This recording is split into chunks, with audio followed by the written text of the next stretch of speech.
Hey everyone, it's Yoslyn and welcome back to my channel.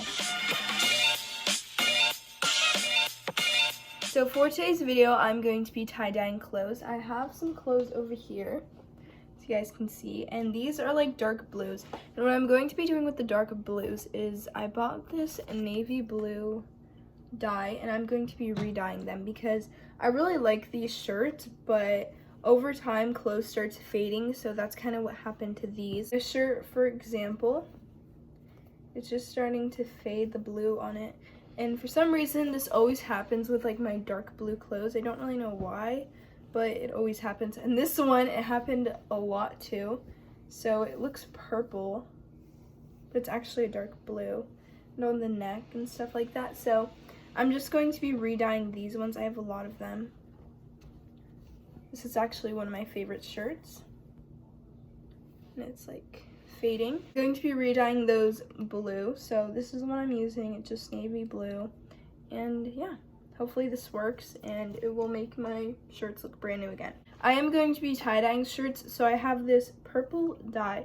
And for some reason, it's like growing like crystals or something on top. I don't really know what happened to it. I did like 2 shirts a while ago. So I'm just going to be using this one again because I really like the color of it. For the purple tie-dye, I'm going to be tie-dyeing this white tank top, this white scrunchie, and this long sleeve. Because it has stain on it, like 2 stains on it. So if I tie-dye it, hopefully it won't be noticeable. So without further ado, let's get started. I got some hair ties to tie the shirts that I'm doing. And I'm actually wearing tie-dye pants right now.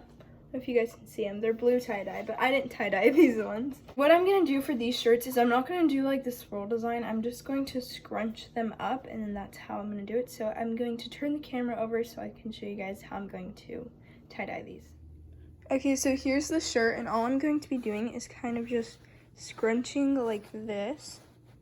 And then I'm just gonna start scrunching it all together. So the sleeves too, I'm just gonna scrunch them in with the shirt. And I'm doing this one-handed, so sorry if the camera's shaky. But I'm just going to keep on scrunching this. Then I'm going to get a hair tie and just tie this all together. Okay, so I tied the shirt together and it just looks like this. I used about 5 hair ties. And now I'm going to put this one aside so I can do my next shirt. Here I have my next shirt and I'm just going to do the same thing. I'm just going to scrunch it up. And I actually want to find another white shirt so I can try like the swirl design. But I don't know where I'm going to find one. I'll probably find like an oversized t-shirt or something like that. But this one's done. It's all scrunched up and I'm just going to tie this one now. Found it and I'm going to do the swirl design on it because I didn't have any shirts that I had that I wanted to tie-dye besides those 2. So I just got this one because I was going to get rid of it and maybe if I do this to it, I'll like it. So you do the swirl. So you're going to want to like lay your shirt out and you're just going to pinch the middle and turn. And that's literally all you do. And you guys can see it's trying to get like a swirl. And then you just fold those in like this. And then you just tie it with the hair ties. So I'm going to tie this. Okay, so here are my 3 shirts and now I'm going to go outside so I can tie-dye them. So I'm editing this and realizing that there's a lot of loud background noises, and that's because I filmed these clips outside. And I did that because I didn't want to get any dye like on my carpet or on my floors. So that's why I filmed it outside, but I'm sorry for all the background noises. First, I'm going to put purple dye in this bucket. I put some water in there. And I'm going to do like a half and half ratio, so half water, half dye. And then I'm going to go wet these right now because I guess you're supposed to wet the shirts before you tie-dye them. So I'm going to go wet these shirts. Okay, so I wet all my shirts, and this one right here, I'm actually going to be doing blue tie-dye. So I'm going to put that one aside. And these 2, I'm going to be doing purple. So I have my purple dye, and I'm just going to open it. My purple dye, and now I'm going to be pouring some into this bucket. And I put gloves on because if this gets on my fingers, that would be very bad. Okay, I think that's good. So my dye is in there, and I'm just going to swirl this around. And now I'm going to tie-dye. So what I'm going to be doing is, I already wet these shirts, by the way. So I'm just going to dunk it in like this. And then I'm going to flip it. It's actually really easy to do. And it looks like it's all going to be purple, but since it's all folded up, the inside of it's not purple, obviously. but that's kind of what gives it the tie-dye look. And I'm just getting it full of this purple dye. Make sure it's fully covered in purple. And then now I'm going to be squeezing the excess out. So that one's done, and I just put it to the side, and now I'm going to be doing my smaller one. So I'm just going to put it in, just like this. And they are different materials, so obviously they're gonna dye differently because it really just depends on the material the shirt is. I've tie-dyed shirts before that they don't even like dye at all, and they just get a tint. So sometimes the dye will look darker, and sometimes it will look lighter depending on the material. But I'm just soaking the shirt in the dye. I think that's good. And now I'm just gonna squish the excess.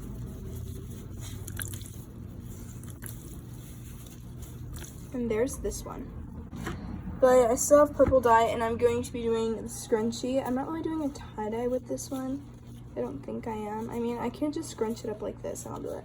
Not sure if it'll do anything, though. I kind of just wanted it purple, but just go like this. There's one side. I'm going to do the back.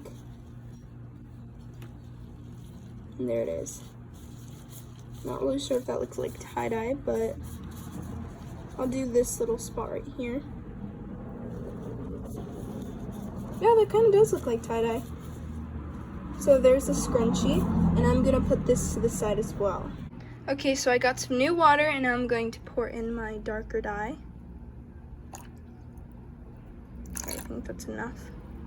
And I'm just going to swirl it around. And I'm going to be tie-dyeing that shirt over there. And also I'm going to be re-dyeing some of my other shirts that I had.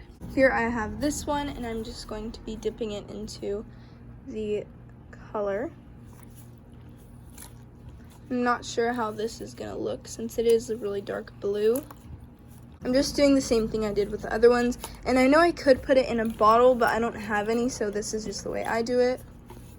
And it does a pretty good job at getting the whole thing covered.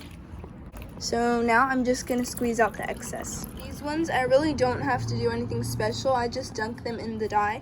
And this, since it's like, I don't really know what you'd call this, but it doesn't get dyed, so I don't have to worry about not dunking this part in the water. I just go like this and make sure it's soaked. And if you guys can see, it's fine. Nothing happens to it. And I'm going to need more dye because I already used all of it. I already did that one over there too though, so it wasn't all just on one shirt. Just have to do this one and this one. But this one's a little bit more difficult because it has this pattern. So I have to be careful with it not to dunk this in because this will dye. So I'm going to be doing this one now. So once I finish this one, I'm just going to move it to the side like the other ones, and then I'm going to do the last shirt I have. So I just finished eating dinner, and these have been outside for about an hour. So now I'm going to go rinse these inside. Sorry if you hear that noise, that's the dryer behind me, but I have my shirt and I'm going to unwrap it so you guys can see how it looks like.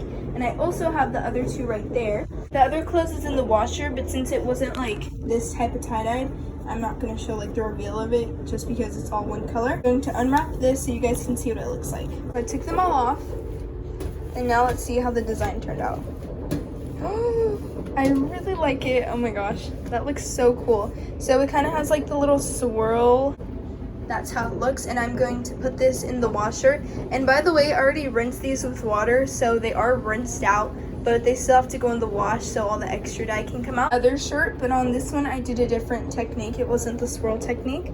So let's see. Oh, it still has an elastic on it. Oh, I really like how this looks. So here's this one. And then here's the back of it, but it's just the same thing as the front. See how it looks. Oh, this one has a lot of white. No. This one has a lot of white, like that sleeve. And this is just really white. This one is not as good. Here's the shirt now, and I think it looks a lot better. I just added some more tie-dye, and I have it in this container. And I'm not gonna have it sit as long. I'm just gonna have it sit for about 10 minutes. And yeah, this is the shirt now that I added some more tie-dye. So I'm all done with the clothes, and I'm gonna start off with the scrunchie. So I'm actually wearing it right now. I already washed and dried everything, but this is what it looks like. It has like a blue and purple in it because I washed the blue and the purple together because I didn't feel like washing them separately. So yeah, it has blue and purple, but I think it looks pretty. So in the spots where it was white, it turned to blue. And then the spots I did it purple, it's just purple. And I actually really like this, and I don't have a scrunchie like this one. First, then I dyed dark blue again. This is how they came out. Obviously, I just dyed them blue, so it's not gonna be something like crazy. I just wanted them to look brand new again. And this one, it actually works really good on. This is my favorite shirt. And I think I can wear it again because it looks really blue. So I really like how this one came out. On my other ones, it didn't work as good, like this one. I don't know if you guys can tell. It actually did help a lot though. Like, it was really purple. I don't know if you guys saw it in the beginning. It was super purple, and now it's like kind of purple, but not as much as it was. But here's how it looks. It still says that I just didn't dye that part, but I like it. Obviously, it's not the best because it was really, really old, but it looks better than how it was. This one looks pretty good, like brand new again. The shoulders are dark blue. That's usually where it starts messing up, is on the shoulders. So now we're gonna start getting into the actual tie-dyed one. So I'll start off with this one, the long sleeve. This one I just used the scrunch method, and I actually really like this. I think it looks super pretty. I did this because it had stains on it, so that's why I decided to tie-dye it, and I actually really like it. This looks like this. This is the front. And if you guys remember, it had a lot of white, so I just threw more dye on it, and it ended up looking like this. Here's the back. Here is my tank top. I like this one as well. It looks like this. That's the front of it. Here's the back. And lastly, this one, which I also really like. I've never seen it like fully like that, so yeah, it just has the swirl design, and it got a little bit of purple right here, but it's like fine. A little bit of purple, you can barely tell. And it just looks like that on the back, and I actually really like this one. So that is everything I tie-dyed, and if you enjoyed this video, don't forget to like, comment, and subscribe, and I'll see you guys soon. Bye!